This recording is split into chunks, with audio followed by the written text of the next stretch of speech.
chapter 51, to the chief musician, a son of David, when Nathan the prophet came unto him after he had gone in to Bathsheba.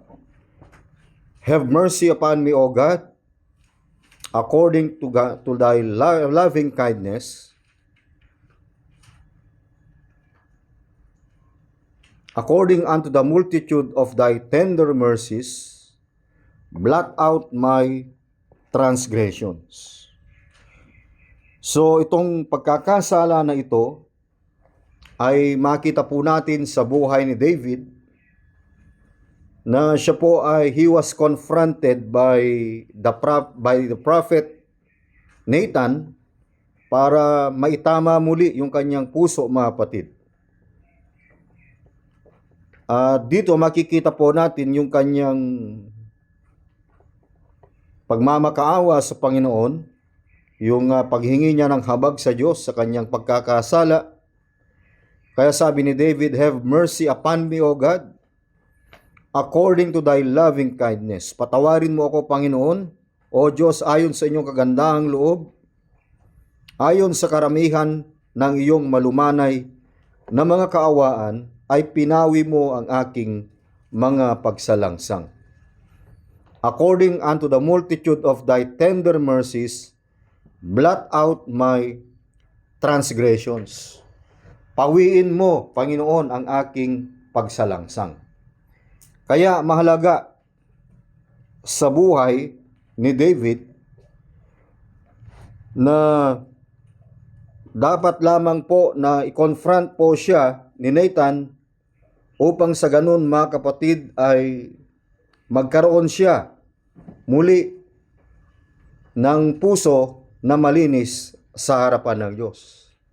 At yun po yung kailangan natin sa araw-araw sa buhay po natin.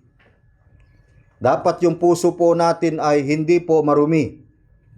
Dapat po ay malinis po yan sa harapan ng Diyos. Sapagkat napakahirap pong maglingkod sa Panginoon kung ang puso po natin ay marumi. Tama? Kung ang puso natin ay hindi tama, mga kapatid, minsan talagang mahirapan tayong mag-absorb ng salita ng Diyos. Bakit? Sapagkat yung puso natin ay marumi. Kaya nga sabi ni David, blot out my transgressions. Ibig sabihin, dama niya yung kanyang pagkakasala. Mabigat sa kanya ang magkasala. Naramdaman niya yung tinatawag po nating epekto ng pagkakasala. Nadama ba natin kung ano yung epekto ng kasalanan sa buhay natin? Naranasan nyo ba yung nagkasala kayo pero wala man lang kayong pagsisisi? Ang tawag po dyan ay isang pusong merong callous heart. Bakit? Na parang yung kasalanan sa kanya ay parang wala ng epekto. Hindi po dapat ganun, mga kapatid. Mahirap kung ang mga kasalanan na yan ay barado. Kailangang i-confront, mga kapatid. Kailangan pong malinis. Dapat yung puso po natin sa harapan ng Panginoon. Kaya sabi ni David, according unto the multitude of thy tender mercies. Naniniwala po tayo that love covereth all sins. Dahil po sa pag-ibig ng Diyos ay tinakpan niya ang lahat ng ating mga pagkakasala. At yung kabutihan ng Diyos, yung loving kindness ng Panginoon, ay it was demonstrated on the cross last 2,000 years ago. Na sa kabila ng hindi tayo karapat-dapat, na sa kabila ng tayo ay hindi dapat patawarin ng Panginoon, pero dahil sa kanyang dakilang pag-ibig, pinatawad tayo sa ating mga kasalanan. Romans chapter 5 verse 8. Romans chapter 5 verse 8. Ang sabi po ng Bible, but God, everybody read, commended His love toward us. In that while we were yet sinners, Christ died for us. Datapwat ipinagtatagubilin ng Diyos ang kanyang pag-ibig sa atin, na nang tayo'y mga makasalanan pa, si Kristo ay namatay dahil sa atin. Tinagubilin, pinakita ng Diyos yung pag-ibig sa atin. Yung pag-ibig na ito ay unconditional. It is an unconditional love. Meron bang hiningi ang Diyos sa atin para patawarin tayo sa ating mga kasalanan? Meron ba tayong hiningi sa Diyos para tayo ay iligtas sa ating pagkakasala? Wala. Ang Diyos ang gumawa ng paraan para tayo po ay maligtas. Kung sabi ng Biblia, while we were yet sinners, kahit tayo ay makasalanan pa, si Kristo ay namatay dahil sa atin. Verse 9, much more then, being now justified by His blood, we shall be saved from wrath through Him. Lubha pa nga, ngayong inaaring ganap sa pamamagitan ng kanyang dugo, ay nangaligtas tayo sa galit ng Diyos sa pamamagitan niya. So tayo inaring ganap ng Diyos, ng ating Jesucristo, sa pamamagitan ng Diyos, para tayo ay sa pamamagitan ng kanyang dugo, upang tayo ay iligtas doon sa darating na galit ng Diyos. Na ang galit ng Diyos na ito, mga kapatid, mga kaibigan, ay yung pagpaparusa doon sa impyerno dahil sa ating mga pagkakasala. Lahat naman po tayo ay papunta ng impyerno. Bakit? Meron ba tayong kagustuhan para makapunta tayo ng langit? May kagustuhan ba tayo? Wala. May paraan ba tayo para makapunta ng langit? Wala. Pero ang Diyos, ibinigay niya ang kanyang bugtong na anak. Sabi ng John 3:16, gayon na lamang ang pagsinta ng Diyos ay ibinigay niya ang kanyang bugtong na anak upang ang sinumang palataya sa kanya ay hindi mapahamak, kundi magkaroon ng buhay na walang hanggan. At yung buhay na walang hanggan na yan ay ipinangako ng Diyos sa atin. Kailan? Before the foundation of the world. Alam natin na yung buhay na walang hanggan ay hindi yan dumating nung tayo ay tumanggap, kundi yan ay pinangako ng Diyos sa atin para makita po natin sa practical na buhay yung kaligtasan na ipinangako ng Diyos sa atin. Kung ating titignan ang Titus chapter 1 verse 2, o Titus chapter 1 verse 1, sabi ni Paul, Paul, a servant of God, an apostle of Jesus Christ, according to the faith of God's elect, ayon sa pananampalataya ng mga hinirang ng Diyos, ano pa? At sa pagkaalam ng katotohanan na ayon sa kabanalan. Yan ay practical.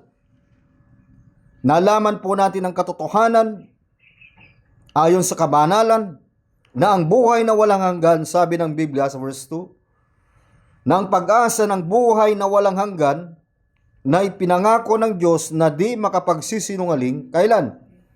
Buhat pa ng mga panahong walang hanggan. Ipinanganak ka na ba ng panahon na yan? Hindi pa. Pero, salamat sa Diyos ng mga panahong walang hanggan. Dahil ang Diyos ay nagbigay ng buhay na walang hanggan, kasama ka dyan. Yung pangalan mo ay nandyan. Kailan mo nalaman na may mayroong buhay na walang hanggan? But in due times manifested His word through preaching, which is committed unto me according to the commandment of God our Savior. Dumating yung tamang panahon. Sabi ng 1 John 1:7, 1 John chapter 1 verse 7, sabi ng Biblia, but if we walk in the light as He is in the light, we have fellowship one with another, And the blood of Jesus Christ, His Son, cleanseth us from all sin. Kaya dahil po sa dugo ni Jesucristo na kanyang anak, na siyang naglinis ng lahat ng ating mga kasalanan. Kaya salamat sa Diyos, we have a clean heart.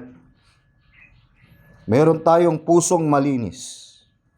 Meron tayong pusong binago. Pangalawa, isang pusong malinis. Pangalawa, isang pusong binago. Psalms 51, verse 2. Balik tayo dun sa ating context. Psalms chapter 51, verse 2. Everybody read. Sabi ni David, wash me truly from mine iniquity and cleanse me from sin. Hugasan mo ako. Hugasan mo akong lubos sa aking kasamaan. At linisin mo ako sa aking kasalanan. Si Haring David ba ay masama? Dahil sa pagkakasala? Tama, mali? Tama. Masama ba tayo dahil sa kasalanan? Sinong mabuti rito? Lahat tayo ay nilason ng kasalanan. Kaya nga sabi ng Romans 3:10. Tingnan nga natin yung Romans 3:10. Romans chapter 3. Verse 10. Sabi po ng Bible, as it is written, there is none righteous, no not one. Gaya ng nasusulat, walang matuwid, wala kahit isa. Verse 12. O verse 11, there is none that understandeth. Walang nakakaunawa, walang nakakalastas. There is none that seeketh after. Hinanap ba natin ang Diyos? Hindi. Sino ang naganap sa atin? Ang Diyos. Ang Diyos ang naganap sa akin. B, dito ka muna sa pangalan nito. Baka madisgrasya ka dyan. May alaga tayo dyan na may dalawang pangil. Dito muna. Ingat muna tayo,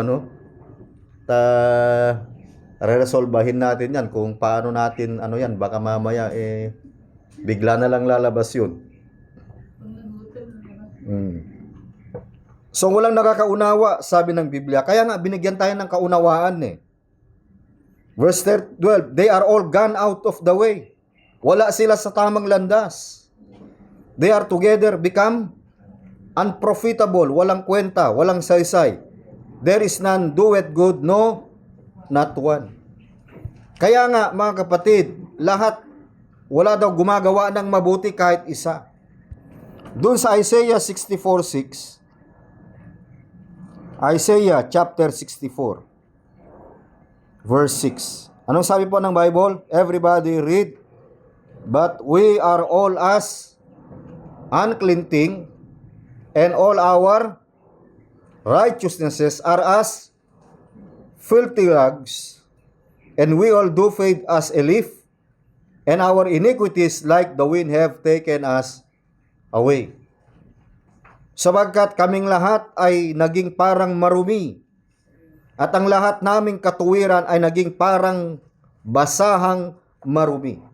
Nasaan ba yung basahan kanina dyan? Yung basahan kanina dyan, ginamit ni Nanay Bioli. Yung mabuting gawa daw natin, parang basahan na marumi. Pwede nyo bang isuot yung basahan? Diyan na lang ba? May basahan kayo? Ginagamit nyo ba yun dito para pumunta ng service? Pumunta ng palengke? Hindi. Maliban na lang kung mamulubi kayo, lagyan yung ulim yung mukha nyo, pwede yun. Pwede kumita yun ng 1.5. Nagpulubi na lang nga tayo. Yung pulubi na matanda na lagi nakaitim sa namatay pala yung sapiat nung last week. Walang dumating na kamag-anak. Ang hirap, no? So, ganun daw yung katuwiran natin. Parang hindi katanggap-tanggap sa Diyos. kahit pa marami kang ginawang mabuti sa mundong ito, kung ang kabutihan mo ay kung wala si Kristo sa buhay natin, walang kwenta. Wala pong value. Yun po sabi ng Bible. Pero kung nasa Panginoon ka, yung mabuting ginawa mo, yan ay bunga. Tama? Sabi ng Biblia. Kaya yung good works ay bunga po ng ating pagkahirang po yan. Yan ay sinabi sa Ephesians 2:8 and 9 and 10. Kung ating makita yun, kung tingnan natin ang Ephesians chapter 2, binanggit po yung good works Ephesians 2:10, sabi po ng Bible, for we are His workmanship, created in Christ Jesus unto good works, which God hath before ordained, that we should walk in them. Kaya nga sabi ng Biblia, pati yung paggawa ng mabuti ay tinagda ng Diyos before the world began, upang yun din ang ating lakaran bilang mga mananampalataya. Hindi yung masamang bagay. Bakit may mabuting gawa rito? Ang mabuting gawa ay bunga ng isang malinis na puso. Yung mabuting gawa ay bunga ng, sana yun? Isang pusong binago ng Panginoon. Ito po yung pusong, it is a changed heart. Hindi na po siya confusing heart. Bakit? Nabago na siya. Hindi lamang nilinis, kundi binago, sabi po ng Bible.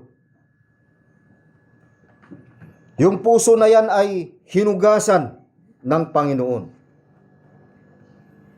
May nabasa tayo kanina sa Titus chapter 1, hindi natin na ituloy po yun, Titus chapter 1. Saan na yun?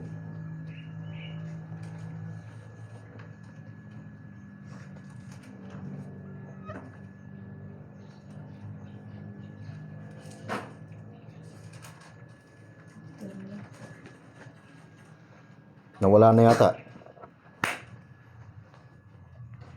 O dun sa Psalms 51.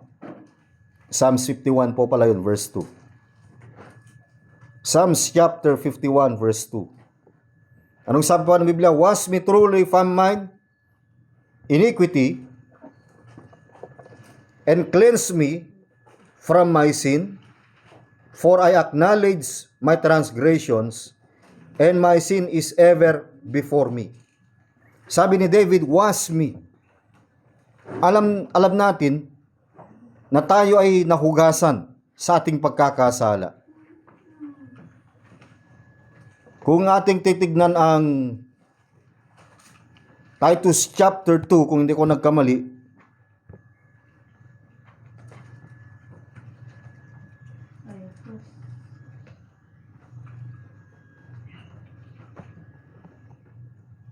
Titus chapter 3, verse 5. Everybody read, not by works of righteousness. Kaya nga, sa Isaiah 64 verse 6 kanina, tinignan po natin yung kung may magagawa ba yung mabuti.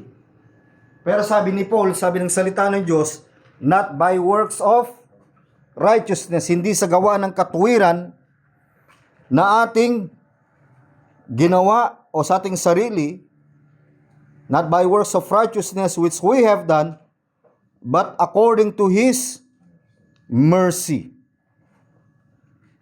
He saved us by the washing of regeneration and renewing of the Holy Ghost.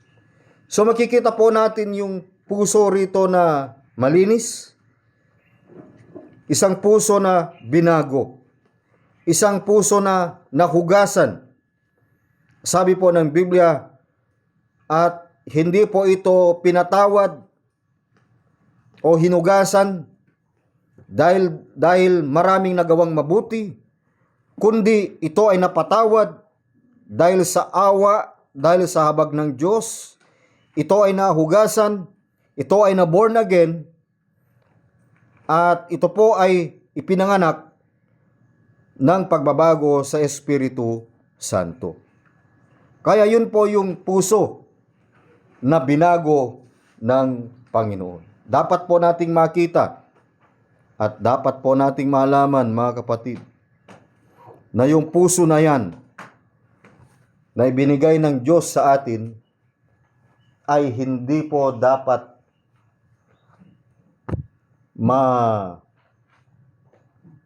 hindi tayo dapat na magduda na tayo talaga ay binago ng Panginoon. Hindi lamang po yun, mga kapatid. Mukhang malapit na tayong matapos. Sa Psalms 51. Dadako po tayo sa Psalms 51. Sabi po ng Bible sa Psalms 51,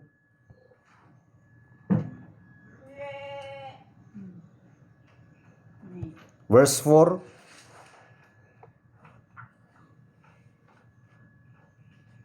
sabi ni David sa verse 2 muna, wash me truly from my iniquity and cleanse me. Nandito yung salitang cleansing. Cleanse me from my sin. Alam ni David na yung kanyang pagkakasala hindi kayang baklasin ng kanyang mabuting gawa. Hindi kayang tanggalin yung bigat ng pagkakasala. Nandoon. Kaya nagsusumamo siya sa Diyos. Sabi niya, for I acknowledge my transgression. Si David ay ligtas. Pero yung tinutukoy na kaligtasan po rito ay practical. For I acknowledge my transgression and my sin is ever present, ever before me. My sin is ever before me. Ang kasalanan ay laging nasa harap ko. Verse 4, against thee only have I sinned, and done this evil in thy sight, that thou mightest be justified, and when thou speakest, and be clear when thou judgest. Kaya sabi ni David, laban sa iyo lamang ako nagkasala at nakagawa ng kasamaan sa iyong paningin, upang ikaw ay ariing ganap pag nagsasalita ka at magiging malinis pag humahatol ka. Kaya dito makikita natin ang Diyos ay isang Diyos na hukom. Isang tapat at karapat-dapat na hukom sa buhay natin. Alam niya yung ating pagkakasala. Si David nung nagkasala siya, itinago niya yung kanyang pagkakasala. Alam niyo, kahit magkasala tayo, kahit magtago pa tayo sa drum, makikita at makikita pa rin ang ating mga kasalanan. Tama? Kahit sa dilim mo gawin yung kasalanan. Kaya most likely, ang pinakamaraming pagkakasala na saan? Araw ba o gabi? Kadalasan gabi. Bakit? Di ka may magnanakaw. Pero kahit hindi madili, kapag ang magnanakaw ay magnakaw talaga, gagawa niya ng paraan yan eh. O kinakalampag niya na yung doon, may pangil. Kaya sabi ni David, verse 5, behold, I was shapen in iniquity. Narito ako'y inanyuhan sa kasamaan, and in sin did my mother conceive me. At sa kasalanan ay ipinaglihi ako ng aking ina. Ibig sabihin, nasa sinapupunan pa lang siya ng kanyang ina, pinaglihi na siya sa saan? Sa prutas. Kaya namatay yung santol, namatay yung mangga, namatay yung kalamagi, ano pa ba yung mga... Yung nangka ay pinaglihian. Nakakarakin bito yung bunga na. Totoo ba yun? Parang totoo yun, ano? Hindi mo pwedeng anuhin yun eh, balik ka rin eh. Ano kaya parang walang connection? Parang kinulang ba yung puno kapag napagtripan ng buntis ito eh? Mamaya-maya yung dating matamis niyang bunga eh, mapait na. Pero hindi siya pinaglihi sa bunga eh. Sabi ng Bible eh, ipinaglihi siya sa kasalanan. Makasalanan na siya nung nandun pa. Pero wala pa siyang personal na kasalanan na nakomit. Pero ipinanganak na siyang, ano? Makasalanan. I was shapen. Namolding daw siya sa pagkakasala. Kaya yung bata hanggang sa lumaki, hindi mo tinuruan yan ng masama. Pero, magsusumbong yan. At magsisi, nungaling yan. Nandito ba si Sam? Naalala ko yung bata yun. Buhay pa si Uncle Max. Eh. May ginawa yata si Uncle Max. Pinabarangay siya eh. Ano ba yung ginawa niya yun, Sir Jonalu? Naalala mo yun? Hindi mo na maalala? Basta may ginawa siya nun eh. Iyak si Uncle Max. Pinatawag sa barangay. Wala akong ginawa sa batang yan eh. Oh. Kasi kadalasan yan, nakatira dun sa lumang bahay nila noon.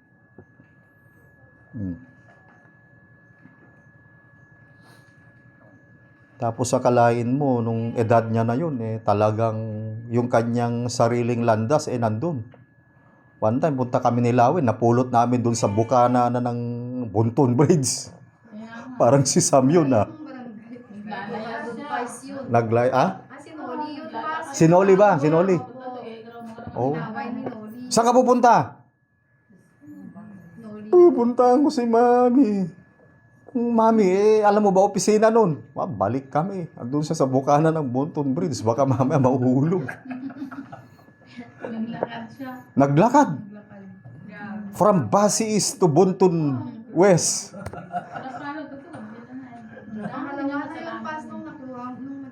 Nakita namin. Nanon sila, sa barangay. Sila Ate Lenden. Yun yun, sabi niya. Sinoli ba yun? Yung mga bata, hindi mo tinuruan yan, pero likas kasi sa kanilang, ang kasilanan, likas sa tao yan. Hindi niya pwedeng pagtakpan ang pagkakamali kasi sumpa ng kasalanan niya na nakadikit sa kanila.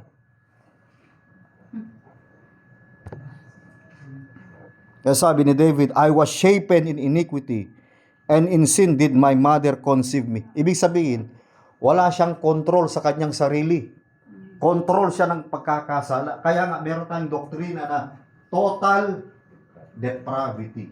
Na ang tao ay walang magagawa kahit ang kanyang malayang kalooban ay hindi niya kayang takpan, alisin, labanan ang pagkakasala na meron sa kanya. Sapagkat mas malakas ang pagkakasala kesa sa atin. Kaya sabi ni David,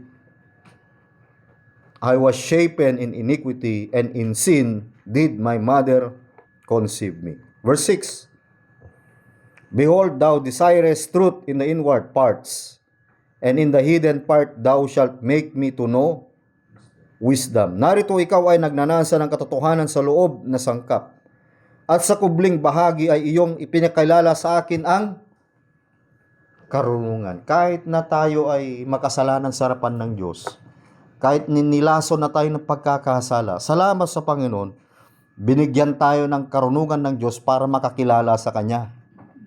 Amen? Binigyan tayo ng, hindi dahil sa sariling isip natin ay naunawaan natin ang Biblia, kundi sa karunungan ng Diyos na binigay sa atin. Nalaman natin ang katotohanan. Nalaman natin na yung kaligtasan natin ay sa pamamagitan ng paghirang ng Diyos before the world began.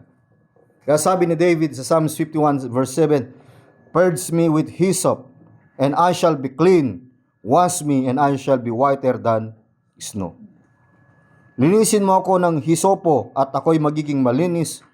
Hugasan mo ako, at ako'y magiging lalong maputi kaysa niyebe.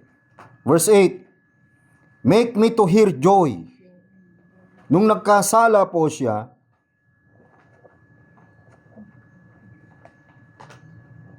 nawala yung kagalakan, hindi nawala yung kaligtasan na sinasabi ng marami.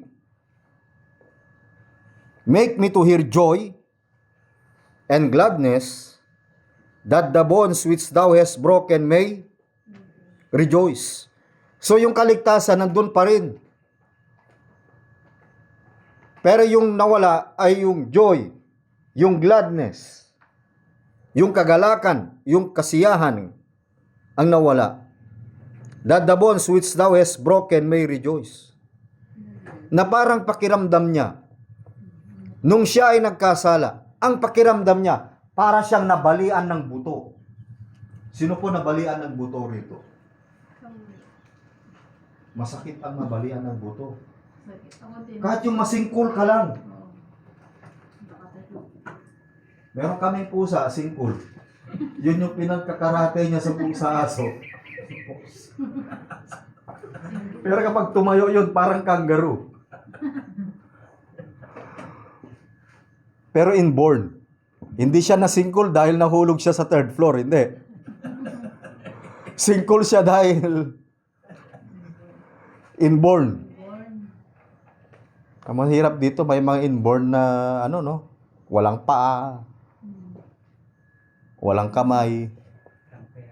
Walang ubat. Talagang inborn tayo na walang pera, Brad. Wala naman tayong dalang kaldero nung pinanganak tayo eh.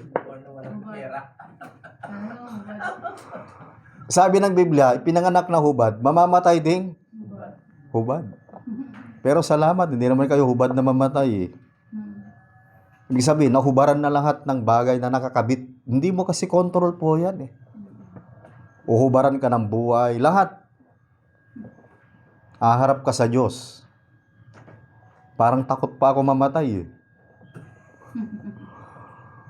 Kahit ako siguro ang mayayaman, kahit ibuhos ko sa lahat sa Panginoon, parang hindi pa kasya. Siguro kung mabuhay lahat yung mga nandito, baka faithful lahat yan. Sige lang, pag yan binigyan ng second chance na mabuhay, kulang to. Kulang yung simbahan natin dito, mga batid. Pakaramdam nyo kayo kaya yan, yung inaawitan dyan araw-araw. Ave Maria. Diyos ko Maria, napanood ang grasya. Patukat nga ng kandila, di ba?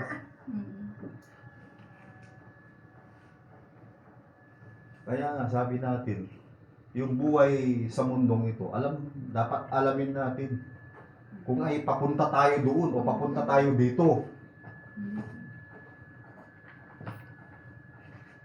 Kaya nga sabi ng Bible, I am the way, the truth, and the life. No man cometh unto the Father but by me. Si David, sabi niya, para siyang nabalian ng buto. Hide thy face from my sins and blot out all mine iniquities. Ang kasalanan, mabigat yan. Mahirap dalhin. Pangatlo, a clean heart, it was confronted. A changed heart, it was confessed. A consecrated heart, it was a corrected heart. Verse 8, make me to hear joy and gladness,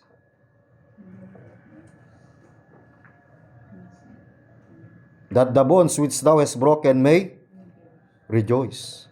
Verse 10, create in me a clean heart, O God, and renew a right spirit within me. So yung pusong ito, mga kapatid, it was a consecrated heart. Isang pusong nabago, it was renewed. It was cleansed, it was clean.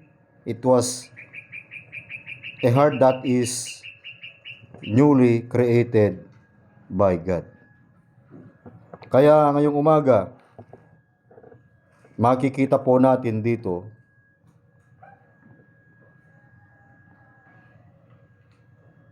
ang kailangan po natin is having a renewed heart. Yung puso na dedicated. Yung pusong consecrated. Alam natin minsan talagang napakahirap yung makapaglingkod ko sa Panginoon na yung puso mo ay hindi tama.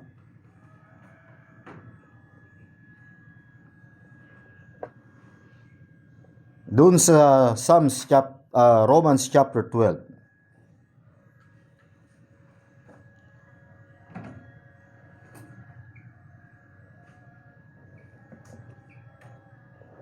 Romans chapter 12, verse 1 and 2.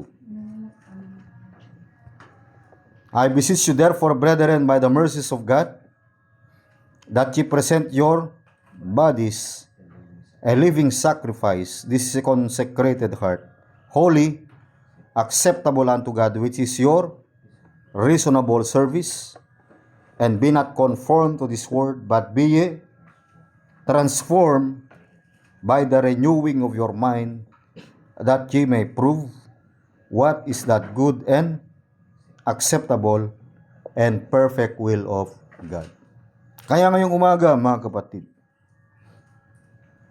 dapat yung buhay po natin, yung puso natin ay dapat po matransform.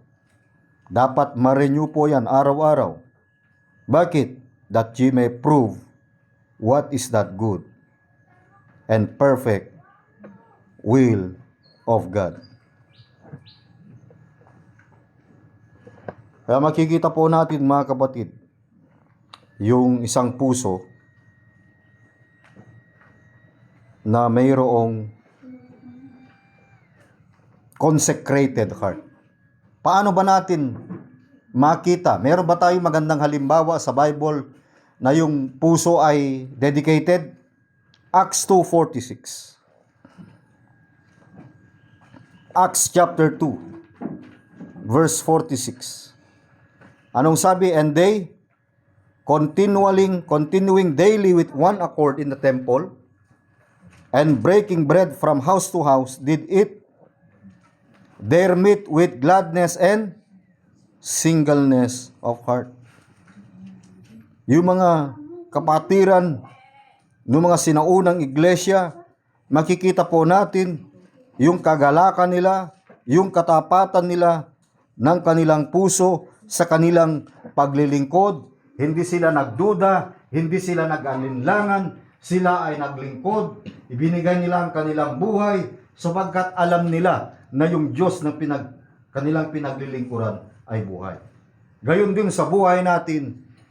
Kaya tayo naglilingkod sapagkat alam natin malapit nang dumating ang ating Panginoong Jesucristo.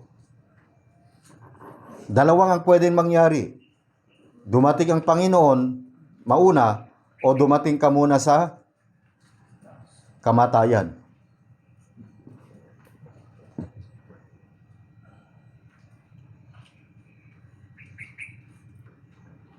Acts 11:23. Acts 11:23. Anong sabi po ng Bible? Who then he came and had seen the grace of God, was glad, and exhorted them all that with purpose of heart they would cleave unto the Lord. At nang siya'y dumating at makita lang biyaya ng Diyos ay nagalak, at kanyang inaralan ng lahat sa kapasiyahan ng puso ay magsipanatili sa Panginoon. Yan. Makita natin, mga kapatid, yung panahon ng Acts na ito. Alam niyo yung salitang cleave? Yung salitang cleave ay terminology ito ng mag-asawa. Na ang isang babae o isang lalaki, kapag sila ay mag-asawa, dapat mag-cleave siya, mag-stay siya sa kanyang asawa. Na babae, asawa na lalaki, at ang kanilang katuparan ay iwan ang magkakaroon ng isang pamilya. They would cleave. They would stay unto the Lord. Pero mayroong pusong nagdadalawang isip po rito. Doon sa Acts 5, chapter 3, verse 4.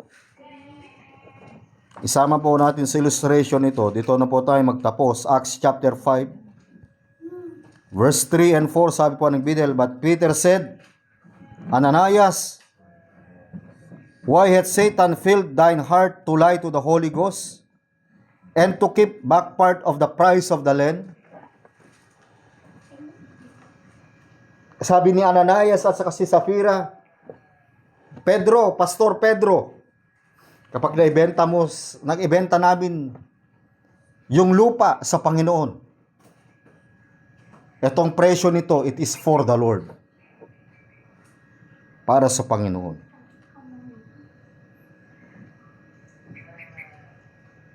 Pero anong nangyari nung nabenta yung lupa? Ano kasi yung mga tawag na nagbebenta ng lupa? Real estate.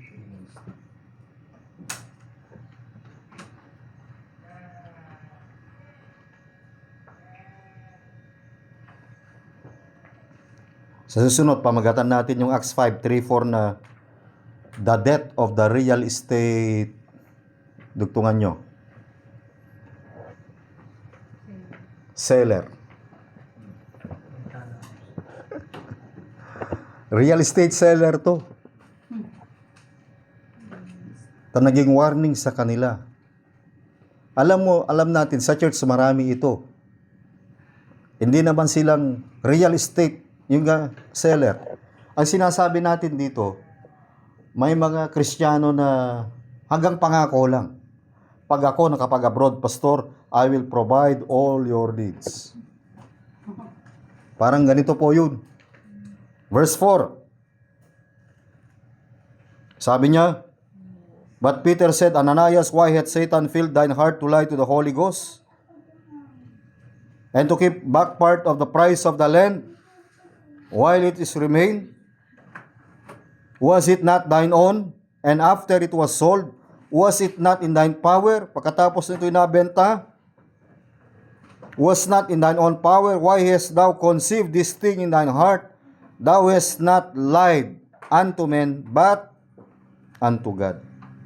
Kaya nga, mahirap po talaga ang mag-commit sa Panginoon na hindi po tinutupad yung commitment.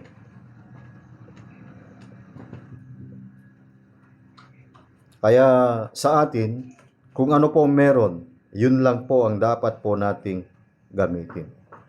Kaya kung magbigay man po tayo, mga kapatid, i-ready po muna natin yung ating puso. I-ready po natin yung ating buhay. Because God wanted us to have a clean heart, a changed heart, and a consecrated heart. At nawa, ngayong umaga, ay naitama po natin yung ating mga puso, na-diagnose po natin na yung mga barado na yan, yung callous heart na yan, ano pa yung isa?